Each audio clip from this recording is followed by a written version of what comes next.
அனைவருக்கும் வணக்கம். கபாலிஸ் கேன்வஸ் என்ற என்னோட யூடியூப் சேனலுக்கு வந்ததுக்கு மிக்க மகிழ்ச்சி. இன்று 21 ஆகஸ்ட் சர்வதேச முதியோர் தினமாக கொண்டாடப்படுகிறது. International day of senior citizen. இந்த நாள்ல என்னுடைய சக முதியவர்கள் எல்லோருக்கும் என்னுடைய மனமார்ந்த வாழ்த்துக்கள். நம்ம முதியவர்கள் சொல்றதுல ரொம்ப பெருமைப்பட வேண்டிய விஷயங்கள் நிறைய இருக்கு. ரொம்ப சந்தோஷமா முதியவர்கள் சொல்லலாம். இதுல நம்ம எல்லாரும் போல நார்மல் பாத்துல போய் பழைய ஜெனரேஷன்ல என்னெல்லாம் இருந்தோ அதையும் பார்த்து இப்ப புதிய ஜெனரேஷன்ல இருக்கிறதையும் கத்துக்கிற அளவுக்கு முன்னேறிட்டோம். நம்ம 60 வருஷத்துக்கு முன்னாடி பிறந்தவங்க எல்லாருமே இன்னைக்கு முதியவர்கள் ஆயிட்டு. நம்ம சந்திக்காத இடையூறுகளே கிடையாது. இந்தியால பிறந்தவங்க எல்லாருமே ஒரு பெரிய 3 வார் பார்த்துட்டோம். 1965, 1971, 1999 கார்கில் வார் எல்லாத்தையும் பார்த்தோம். அபாரமா சமாளிச்சோம். அந்த போரை விட்டு வெளியே வந்துட்டோம். நம்ம அதுக்கு இது நம்மளா மனுஷனுக்கு மனுஷன் உண்டாக்கிற ஒரு மோதல். நேச்சுரல் கெலாமிட்டிஸும் நிறைய பார்த்துட்டோம். ஆழிப்பேரலை என்ற சுனாமியும் பார்த்தோம். ரொம்ப கௌரவமான தாண்டவம் அது. அதுக்கப்புறம் இன்னும் மோர் ரீசென்ட்லி 2020 கோவிட் அப்படிங்கிற ஒரு பயங்கரமான தாக்குதலுக்கு ஆளானோம். கிட்டத்தட்ட ஒரு வருஷத்துக்கு நம்ம எல்லாரையுமே உள்ள உட்காந்து வச்சு எடுத்தது. அதையும் நம்ம அபாரமா சமாளிச்சு நம்ம மட்டும் அதுல இருந்து வெளியில வரல, மற்ற நாடுகள்ல இருக்கிற நம்மளுடைய சகோதர சகோதரிகளும் அந்த கோரப்பிடியில வெளிவரத்துக்கு உதவி பண்ணோம். அபாரமா அந்த விஷயத்த நம்ம சமாளிச்சோம். சோ நம்ம இந்த மாதிரி நம்ம ப்ரூவ் பண்ணிட்டோம். நம்மளால எந்த கஷ்டங்கள் நமக்கு வந்தாலும் அதை சமாளிக்கிறதுக்கான திறமை நம்ம கிட்ட இருக்குங்கிறத நம்ம ரொம்ப நல்லாவே ப்ரூவ் பண்ணிருக்கோம். அதனால நம்ம எந்த விதத்திலையும் நம்ம தாழ்ந்தவர்களே கிடையாது. இப்ப இருக்கிற ஜெனரேஷன் புதுசு புதுசா கத்துக்கிறது, நம்மளும் கத்துக்கிறோம். பழசையும் கத்துட்டு இதையும் கத்துக்க ஆரம்பிச்சிருக்கோம். ஸோ சந்தோஷமா பண்ணலாம் இந்த விஷயங்கள்லாம். நார்மலா வயசாயிடுத்துன்னு என்ன சொல்லுவாங்க, நினைக்க வெளியில போறப்ப ஜாகிரதையா போ, தறிக்கு விழுந்துறப்ப பள்ளம் எல்லாம் இருக்கும், பார்த்துப்போ, கண்ணு சரியாது எல்லாம் சொல்லுவாங்க. ஸோ நம்ம சில ப்ரிகாஷன்ஸ் எல்லாம் நேச்சுரலா எடுத்துக்கணும். நம்மளுடைய எல்லா விதமான இதுவும் கண் பார்வை, காது கேட்கறது எல்லாமே கொஞ்சம் கொஞ்சம் குறைய சான்ஸ் இருக்கு. அதையும் நம்ம அபாரமா சமாளிக்கணும் டெஃபினட்டா. ஆனா சில பேர் என்ன பண்றாங்க, அதுல தைரியம் இல்லாம இல்ல வேண்டாம், எதுக்கு ரிஸ்க் எடுக்கணும், நான் பேசாம வீட்டுல இருந்துடுறேன், வெளியில போய் நான் வாக்கிங் போறதை விட வீட்டுல இருந்தே நான் ட்ரெட்மில் வச்சு வாக் பண்ணிடுறேன், வீட்டுல இருந்தே யோகா பண்றேன், எல்லாம் ரொம்ப நல்லது. ஒரு ஆல்டர்னேட்டிவ் கண்டுபிடிக்கிறோம் பாருங்க, அதான் ரொம்ப முக்கியமான விஷயம். இந்த ஆல்டர்னேட்டிவ் கண்டுபிடிக்கிற போது என்ன ஆகுது நடக்க, சில சமயம் வெளியில போய் என்னெல்லாம் செய்யறோமோ அதுக்கு எல்லாமே ஆல்டர்னேட்டிவ் இருக்கான்னு பார்க்க ஆரம்பிச்சிருக்கோம். வெளியில போய் என்னெல்லாம் செய்வோம், 2 பேர் ஃப்ரெண்ட்ஸை மீட் பண்ணுவோம், பார்க்ல உட்காந்து பேசிட்டு இருப்போம். அதை பண்ண முடியுமா? தாராளமா பண்ணலாம். இப்போ எல்லாம் ஆன்லைன் மீட் வந்துட்டு, கூகுள் மீட் எல்லாமே ஃப்ரீ, எதுக்கும் காசே கொடுக்க வேண்டாம். நீங்க பாட்டு உட்காந்து பேசிட்டே இருக்கலாம். அதுவும் பண்ண ஆரம்பிச்சோம். ஸோ உடம்பு சரியில்லை என்ன பண்றது, டெலி கன்சல்டேஷன் டாக்டரோட ஆன்லைன்ல கன்சல்ட் பண்ணி அவங்க பிரிஸ்கிரிப்ஷன் வச்சு அதை எடுத்து அப்படியே பார்மசி கொடுத்து அவங்க அங்கேருந்து கொண்டு கொடுத்துட்றாங்க. நீங்க பேமெண்ட் ஆன்லைன்லயே பண்ணிடுங்க. அபாரமா சமாளிக்க ஆரம்பிச்சிட்டோம் எல்லாத்தையுமே. ஸோ கண்டிப்பா சந்தோஷப்பட வேண்டிய விஷயம் தான், பெருமைப்பட வேண்டிய விஷயம் தான் அதெல்லாம். ஆனா முன்னாடியெல்லாம் என்ன பண்ணோம், நம்ம தெரிஞ்ச பாதையில போயிட்டு, தெரிஞ்ச பாதையில போனா அங்க எங்கெங்க மேடு பள்ளம் இருக்குன்னு நமக்கு தெரியும். நடந்து போறப்போ சரி, வண்டி ஓட்டுறப்போ சரி, ஜாகிரதையா போ. இப்போ நம்மள அறியாம புதுசா ஒரு தெரியாத பாதையிலையும் போக ஆரம்பிச்சிருக்கோம். அது என்ன பாதைன்னா சைபர் பாதை, டிஜிட்டல் சைபர் பாத். அதுல நம்ம டிராவல்ஸ் பண்ண ஆரம்பிச்சிருக்கோம். அதுல போற போது நிறைய பேர் பார்த்துட்டு இருக்காங்க. யூஸ்வலா நீங்க வெளியில போற போது கிரிமினல்ஸ் எல்லாம் பார்ப்பாங்க. இந்த லேடிஸ் போறது நிறைய நகை அணிஞ்சிருக்காங்களா, இல்ல ஜென்ஸே பாக்கெட்ல பணம் வச்சிருந்தா வெளியில் தெரியுதான்னு பார்த்து அடிச்சு பிடிக்க சான்ஸ் இருக்கு. இப்போ அப்படி இல்லை. இப்ப எல்லாமே ஒயிட் காலர் ஃப்ராடு, பக்கத்துல இருக்க திருடனே உங்களுக்கு தெரியாது, அந்த மாதிரி ஆயிடுது. சோ நீங்க எங்க தப்பு பண்ணுவீங்க அப்படின்னு காத்துட்டு இருக்கோம். ஏன்னா நீங்க போற ஏரியா உங்களுக்கு தெரியாது. இந்த சர்வதேச முதியோர்கள் தினத்துல நம்ம எப்படி கான்ட்ரிபியூட் பண்ணலாம்னு பாக்குற போது எனக்கு கொஞ்சம் தெரிந்த சைபர் குற்றங்களை பற்றி முதியவர்களுக்கு சொல்லி அதை எப்படி அவங்க அந்த சைபர் குற்றத்தை தெரிஞ்சுக்கணும், அதை எப்படி அவாய்ட் பண்ணும் அப்படின்னு சொல்ல போறேன். நம்ம எதிர்கொள்ற சைபர் ஆபத்துக்கள் என்ன, அதை எப்படி ரொம்ப சுலபமா சமாளிக்கலாம் அப்படிங்கிறத இப்ப நம்ம பார்க்க போறோம். 65க்கு முன்னாடி பிறந்து இப்ப சீனியர் சிட்டிசன் ஆன எல்லாருமே இந்த புதுசான கம்ப்யூட்டர் உலகத்துக்கு உள்ள போற போது சில சமயம் தயக்கம் காட்டுறாங்க, தடுமாறுறாங்க, புரிஞ்சுக்கிறது இல்லை. சோ இந்த சைபர் கிரிமினல்ஸ் என்ன பண்றாங்கன்னாக்க, உங்களுடைய அறியாமை அப்படிங்கிற ஒரு பலவீனம், எனக்கு தெரியாது அப்படிங்கிற ஒரு பலவீனம், போற வரைக்கும் வயசானா வரக்கூடிய ஒரு சாதாரண பயம் ஒண்ணு, அந்த பயம், இது எல்லாத்தையும் அவங்க கேபிட்டலைஸ் பண்ணி நீங்க நிதானமா இல்லாத போது உங்களை கொள்ளையடிச்சிடுறாங்க. சைபர் ஃப்ராடுக்கு உங்களை ஆளாக்கிறீங்க. You become a cyber victim. ரொம்ப சிம்பிளா பார்க்க போனாக்க, திடீர்னு உங்களுக்கு ஒரு ஃபோன் கால் வரும். அந்த ஃபோன் கால் என்னன்னாக்க, நீங்க உங்களுடைய ஃபோன் பில்ல கட்டல, அதனால இன்னொரு 1 மணி நேரத்துக்குள்ள உங்களுடைய மொபைல் போன் கட் பண்ணப்படும் அப்படின்றாங்க. நீங்க பதறிப்பு, ஐயோ இல்லையே நான் கட்டிட்டேனே. இல்ல இல்ல, எங்களுக்கு சேரல.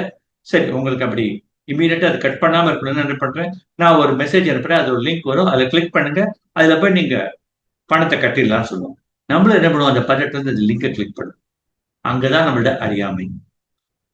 அந்த லிங்கை கிளிக் பண்ண என்னாகும், அதுல வைரஸ் அப்படிங்கிற ஒரு கிருமியை எலக்ட்ரானிக் கிருமின்னு வச்சுக்கோங்க, அதை அனுப்புறான். அது என்ன ஆகும், உங்களுடைய மொபைல்லயோ கம்ப்யூட்டர்லயோ உள்ள இறங்கி அது உள்ள இருக்கிற டேட்டாவெல்லாம் கேப்சர் பண்ணிடுது. நம்ம என்ன பண்றோம், மொபைலுக்குள்ள பாஸ்வேர்டு, பின் எல்லாமே வச்சிருக்கோம் உள்ளுக்குள்ள. சோ நம்மளுடைய அறியாம சில பண்ற விஷயங்களை அவ எக்ஸ்ப்ளாய்ட் பண்ணிக்கிறான். சோ இதுக்கு பேர் பிஷிங்னு பேர். இந்த ஃப்ராட் ஒண்ணு எல்லா முதியோர்களுக்கும் நடக்கிறது. இது போன் மட்டும் இல்ல, எலக்ட்ரிசிட்டி பில், இந்த மாதிரி நிறைய வருது. சோ நம்ம என்ன பண்ணணும், இந்த மாதிரி வந்தா பதட்டமே படக்கூடாது. அப்படியா, சரி பரவாயில்ல நான் பண்றேன் அப்படின்னு சொல்லிட்டு போனை கட் பண்ணிக்கணும். முதல்ல இந்த பிஷிங்கிற ஃப்ராட்ல வரக்கூடிய லிங்கை நீங்க டச் பண்ணவே கூடாது. இந்த விஷயம் நம்ம கண்டிப்பா தெரிஞ்சு நினைக்க, ஒரு பைசா உங்களுக்கு லாஸ் இருக்காது. இல்லைன்னா உங்க பேங்க் அக்கௌண்ட்ல இருக்கிற எல்லா பணமும், மொத்த பணமும் போறதுக்கு சான்ஸ் இருக்கும். சோ இதை தெரிஞ்சுக்கோங்க முதல்ல. ரெண்டாவது, திடீர்னு ஒரு போன் பண்ணி என்ன பண்ணுவாங்க, நீங்க இல்லீகலா ட்ரக்ஸ் எல்லாம் வாங்கியிருக்கீங்க, இல்ல உங்களுடைய பேங்க் அக்கௌண்ட்டை மிஸ்யூஸ் பண்ண விட்டுருக்கீங்க, உங்க அக்கௌண்ட்டை யூஸ் பண்ணி, உங்க ஆதார் கார்டை யூஸ் பண்ணி நிறைய இல்லீகல் டிரான்சாக்ஷன் இருக்கு, இது போலீஸுக்கு தெரிய வந்துட்டு, சோ உங்களுக்கு ஒரு 1/2 மணி நேரத்துல உங்களை அரெஸ்ட் பண்ண போறாங்க அப்படின்னு சொல்லுவாங்க. ஐயோ நான் என்ன பண்ணணும்னு கேட்டானுக்க, சரி நிதானமா இருக்குன்னு சொல்லிட்டு உடனே இருப்பாங்க. வீடியோல உடனே ஒரு போலீஸ் ஸ்டேஷன் மாதிரி இருக்கும், போலீஸ்கார் இருப்பாரு, ஹை அபிஷியல்ஸ் தான் இருப்பாங்க, உங்களை விசாரிக்கிற மாதிரி விசாரிச்சு மணிக்கணக்கில் உட்காட்டி வச்சு உங்க பேங்க் அக்கௌண்ட் டீடைல்ஸ் எல்லாம் கேட்டு, இதுக்கு பேர் டிஜிட்டல் அரெஸ்ட் அப்படின்னு பேரு. இது பண்ணி அல்டிமேட்டா என்ன பண்ணுவாங்க நடக்க, உங்களோட டேட்டா எல்லாம் எடுத்துட்டுருவாங்க. உங்க டெபாசிட் எங்க இருக்கு, உங்க ஆதார் நம்பர் என்ன, உங்க பேன் கார்டு எல்லாத்தையும் வாங்கி எவ்வளவு கூட உங்ககிட்ட எடுக்க முடியுமோ அவ்வளவு எடுத்துருவாங்க. இந்த மாதிரி டிஜிட்டல் அரெஸ்ட்னு ஏதாவது போன் வந்தானாக்க உடனே டிஸ்கனெக்ட் பண்ணிடுங்க. பயப்படவே பயப்படாதீங்க. ஒருவேளை உங்களுடைய ஆதாரோ பேனோ மிஸ்யூஸ் பண்ணி வேற யாராவது பண்ணியிருந்தா கூட நீங்க ஏன் கவலைப்படணும், போலீஸ்ல ரிப்போர்ட் பண்ணுங்க. சோ நீங்க பயப்படுறதுக்கு எந்த விதமான தேவையில்லை. கவர்மெண்ட்ல தெளிவா சொல்லியிருக்காங்க, இந்த மாதிரியான ஒரு ப்ரொசீஜர்களுக்கு கிடையவே கிடையாது, ஆன்லைன் என்கொயரிங்கிறத கிடையாதுன்னு சொல்லிட்டாங்க. சோ இதை ஒண்ணு தெரிஞ்சு வச்சுக்கோங்க, டிஜிட்டல் அரெஸ்ட். இன்னொன்னு திடீர்னு போன் பண்ணுவாங்க, உங்களுடைய இன்டர்நெட் ஃபாஸ்டா இல்லையா, உங்களுடைய லேப்டாப்போ மொபைலோ உங்களுக்கு ஸ்பீடா இல்லையா, சோ நான் உங்களுக்கு சரி பண்ணி தரேன். ஒண்ணுமே இல்லை, ரொம்ப சிம்பிள், 50 ரூபாய் தான். நீங்க என்ன பண்ணுங்க, நான் உங்களுக்கு ஒரு ஆப் ஒன்று அனுப்புறேன், அதை டவுன்லோட் பண்ணீங்கன்னா உங்களோட ஸ்கிரீன் அப்படியே எனக்கு ஷேர் ஆகும். என்ன பண்றாங்க, உங்களோட டிவைஸ் அப்படியே டேக் ஓவர் பண்றாங்க. கம்ப்ளீட்டா எல்லா டேட்டாவையும் எடுத்து நீங்க லாகின் பண்றபோது உங்க லாகின் டீடைல்ஸ் எடுத்துருவாங்க. சோ இது பேர் ஆக்சஸ், ரிமோட் ஆக்சஸ்னு பேரு. இதுக்கு நிறைய ஆப் இருக்கு, எனி டெஸ்க், டீம் வியூவர் எல்லாம் இருக்கு. இந்த மாதிரிலாம் ஒத்துக்காதீங்க, எதையும் ஷேர் பண்ணாதீங்க அவகிட்ட. ஓகே, அது ஒண்ணு இருக்கு. அடுத்தாப்புல ஒரு போன் கால்ல என்ன பண்ணுவாங்க, உங்களுடைய பையனோ பொண்ணோ க்ளோஸ் ரிலேட்டிவ் ஆக்சிடென்ட் ஆயிடுச்சு, தாம்பரம் பக்கத்துல 50 கிலோமீட்டர் பக்கத்துல அவங்க எங்கேயோ போயிருக்காங்க, உடனே ஆபரேஷன் பண்ணாங்க, 15 நிமிஷத்துல பண்ணணும், இமீடியட்டா இந்த அக்கௌண்ட்டுக்கு ஒரு 1 லேக் டிரான்ஸ்ஃபர் பண்ணுங்க, நீங்க பாக்கிய கட்டிக்கலாம், அதுக்குள்ள நாங்க ஆபரேஷன் ஆரம்பிச்சோம்னு சொல்லிட்டு எல்லாம் போய். சோ எதையுமே நம்பாதீங்க. முதல்ல ஃபர்ஸ்ட் ஸ்ட்ரேஞ்சர் கிட்ட எதையும் நம்பாதீங்க. உங்க பையனுக்கோ பொண்ணுக்கோ நீங்க போன் பண்ணி கேட்டா அவங்க பாட்டு ஆரோக்கியமா எங்கேயோ போயிட்டு இருப்பாங்க. சோ இந்த மாதிரி ஏமாந்து போய் எதையுமே கொடுக்காதீங்க. அப்புறம் இந்த முதியோர்களுக்குன்னே சில ஸ்கேம் எல்லாம் இருக்கு. என்னன்னாக்க உங்களை ஃப்ரெண்ட் ஆக்குற மாதிரி ஒரு ஒரு ஃப்ரெண்ட் ரிக்வஸ்ட் கொடுப்பாங்க சோசியல் நெட்ஒர்க்ல. அது ஜென்ஸா இருக்கலாம் இல்ல லேடிஸா இருக்கலாம். பண்ணிட்டு கடைசியில பார்க்க பார்த்தானாக்க உங்களை ஏமாத்துறதுக்காக ரிக்வஸ்ட் கொடுத்துருப்பாங்க. உங்க டேட்டாவை எடுத்து எல்லாம் உங்களை ஏமாத்துவாங்க. முக்கியமான ஒரு விஷயம் நடக்க, ஒரு திடீர்னு ஒரு ஃபோன் கால் ஒன்று வரும். அந்த கால் எடுத்தீங்கன்னா அது அப்படியே வீடியோ கால் ஆயிடும். அந்த எண்டுல பார்த்தா ஒரு லேடி நின்று கூட பேசிட்டு இருப்பா. அடுத்த செகண்ட் என்ன பண்ணுவாங்க, அவங்க ஃபுல்லா ட்ரெஸ்ஸே இல்லாம இருப்பாங்க. ஒரு 10 செகண்ட் அந்த மாதிரி ஒரு வீடியோ எடுத்துருவாங்க. எடுத்து கால் கட் ஆயிடும். அதுக்கப்புறம் பார்த்தா அவங்களுக்கு ஃபோன் வரும். நீங்களும் ஒரு லேடியும் ரொம்ப ஒரு மோசமான பொசிஷன்ல இருக்க வீடியோ எங்க கிட்ட இருக்கு. இதை நான் வந்து உங்களுடைய நண்பர்கள் எல்லாருக்கும் அனுப்ப போறேன், இன்டர்நெட்ல போட போறேன் அப்படின்னு சொல்லிட்டு பிளாக்மெயில் பண்ணுவாங்க. செக்ஸ் டார்ஷன் பேரு. ஏமாறாதீங்க இந்த மாதிரி விஷயத்துக்கு. அடுத்தது, உங்களுக்கு லாட்ரி விழுந்திருக்கு, 1 கோடி ரூபாய் லாட்ரி விழுந்திருக்கு. இதை நீங்க வந்து நாளைக்குள்ள கிளைம் பண்ணீங்கன்னா இம்மீடியட்டா உங்க பேங்க் அக்கௌண்ட்ல வந்துடும். ஒரு 10,000 ரூபாய் ஹேண்ட்லிங் சார்ஜஸ் அனுப்புங்க. உங்க வீட்டுக்கு நானே கொண்டு டிராஃப்ட் கொடுத்துறேன்னு சொல்லுவாங்க. அனுப்பிச்சிங்கன்னா அதான் கடைசி உங்களுக்கு. நீங்க வாங்காத லாட்ரி டிக்கெட்டுக்கு எப்படி லாட்ரி விழுந்து யோசனை பண்ணிப்பாரு. நம்பர் 1. அதுக்கப்புறம் வந்து இன்வெஸ்ட்மெண்ட்ஸ், ஃபேக் இன்வெஸ்ட்மெண்ட்ஸ் இதுல போடுங்க. போட்டீங்கன்னா உங்களுக்கு 46% இன்ட்ரெஸ்ட் கொடுக்குறேன். எல்லாமே ஃப்ராட் ஃபுல்லுமே. அதே மாதிரி ஃபாரின்ல எங்கேயோ நைஜீரியால ஒரு பேங்க் அக்கௌண்ட்ல ஏகப்பட்ட பேலன்ஸ் இருக்கு. அதோட பேங்க் அக்கௌண்ட் ஹோல்டர் வந்து காலமாயிட்டாரு. நான் நீங்களும் சேர்ந்து அதை எடுக்கலாம்னு சொல்லிட்டு உங்களை வளர்ப்பிப்பாங்க. இந்த மாதிரி எல்லாத்துக்கும் இதுக்கெல்லாம் வந்து தூண்டில் போடுறது. எல்லாமே தூண்டிலுக்கு நம்ம வந்து அதோட மீன் ஆரோமா இல்லையா, அந்த மீன் அந்த தூண்டில கவ போறதா இல்லையாங்கிறத அந்த அந்த பக்கம் இருக்க சைபர் கிரிமினல் பார்த்துட்டு இருக்கான். சோ இந்த மாதிரி நிறைய சைபர் பெயிட்னு பேரு உங்களை வந்து தூண்டி தூண்டி விட்டு உங்ககிட்ட இருந்து எடுக்கிறதுக்கு பார்ப்போம். அதே மாதிரி ஃபேஸ்புக்ல போய் நீங்க வந்து இண்டிவிஜுவல் போட்டோ போட்டீங்கன்னு அந்த போட்டோவை மிஸ்யூஸ் பண்ணி உங்களுக்கு பேக்மெயில் பண்ண சான்ஸ் இருக்கு. ஸோ பேசிக்கா சில இதெல்லாம் நடக்கக்கூடிய ஆபத்துக்கள், உங்களுக்கு வரக்கூடிய சைபர் ஆபத்துக்கள். இதுல இருந்து எப்படி தப்பிக்கலாம் அப்படின்னா ரொம்ப சிம்பிள், ரொம்ப ரொம்ப சிம்பிள். பேசிக்கா சில ப்ரிகாஷன்ஸ் நீங்க எடுக்கணும், சில முன் எச்சரிக்கையான நடவடிக்கைகள் நீங்க எடுக்கணும். என்ன அப்படின்னு ஃபர்ஸ்ட் நம்பர் 1, உங்களுக்கு வர மெசேஜ்லயோ மெயில்லயோ என்ன லிங்க் தான் தொடவே கூடாது. அந்த அப்படியே டெலீட் பண்ணுங்க. எந்த கால் வந்தாலும் நம்பாதீங்க. சரின்னு சொல்லிட்டு கேட்டுட்டு அதுக்கப்புறம் நீங்க அந்த டிஸ்கனெக்ட் பண்ணிட்டு அப்புறம் வேலையை பாருங்க. அந்த காலை நம்பி எந்த பணமும் கட்டாதீங்க. அந்த கால்ல வர லிங்கை கிளிக் பண்ணாதீங்க. அந்த கால் மூலமா அந்த மெசேஜ் மூலமா வர ஆப்பை டவுன்லோட் பண்ணாதீங்க. அதாவது உங்களுடைய கேட்டை நீங்க திறந்து விட்டாதான் அவர் உள்ள வர சான்ஸ் இருக்கு. நீங்க கேட் எப்படி திறப்பீங்க? அந்த லிங்கை கிளிக் பண்ணலாம், இல்ல டவுன்லோட் பண்ணலாம் ஆப்பை, ஏதாவது ஒன்று பண்ணாதான் நடக்கும். ஸோ அது பண்ணவே பண்ணாதீங்க. முக்கியமா உங்களுடைய அக்கௌண்ட்டுக்கெல்லாம் ஒரு ஸ்ட்ராங் பாஸ்வேர்ட் போட்டு வச்சுக்கோங்க. எப்படி ஸ்ட்ராங் பாஸ்வேர்டு கிரியேட் பண்ணணும்னு நான் தனியா ஒரு யூடியூப் சேனல் வச்சிருக்கேன். கிட்டத்தட்ட ஒரு 90க்கு மேல வீடியோக்கள் போட்டிருக்கேன். எல்லாமே சைபர் விழிப்புணர்வுக்கு படுறோம்.